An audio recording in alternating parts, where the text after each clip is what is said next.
We need to focus on specific charts in order to find the best examples of where the oscillations are happening the most.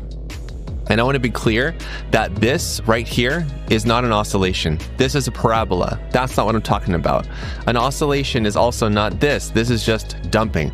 An oscillating chart is going to be a chart that regularly goes back and forth like a sine wave. We want to find charts like this and trade them as much as possible. But the reality is that no chart like this exists at all in crypto. A lot of them go down and they go a lot further, or they pump and they pump a lot higher.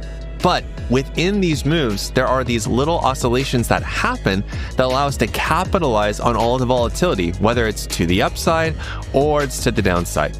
So we're going to zip ahead to where we are right now with the price of SAY, and we actually don't want to stay on the daily time frame. What I've found is that the faster the time frame, the clearer the oscillations are going to be.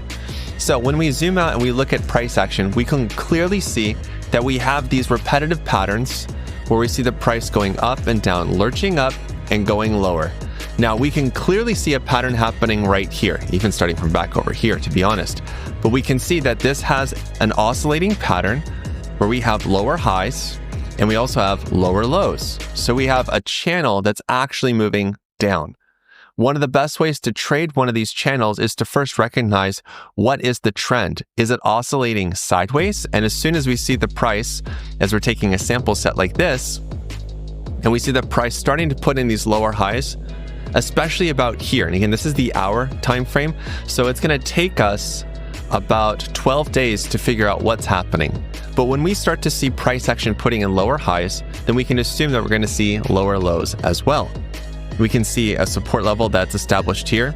And finally, what happens next is we get our lower high. We get our lower high, and it just keeps dropping and dropping and dropping.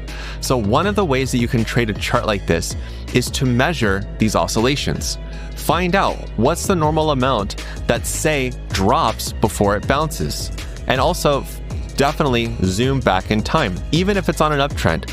Try to figure out, is there some sort of pattern here? Is there some sort of method to the madness before a chart like this absolutely reverses? And you're going to find a bunch of these moves are not going to be exactly the same, because no chart is going to exactly do the same thing over and over. But what you will notice, the more you do this, and the more you teach your eyes and you train your eyes how to expect or what to look for in these big oscillations, you're eventually going to discover that there are moments in time where this chart will be overextended.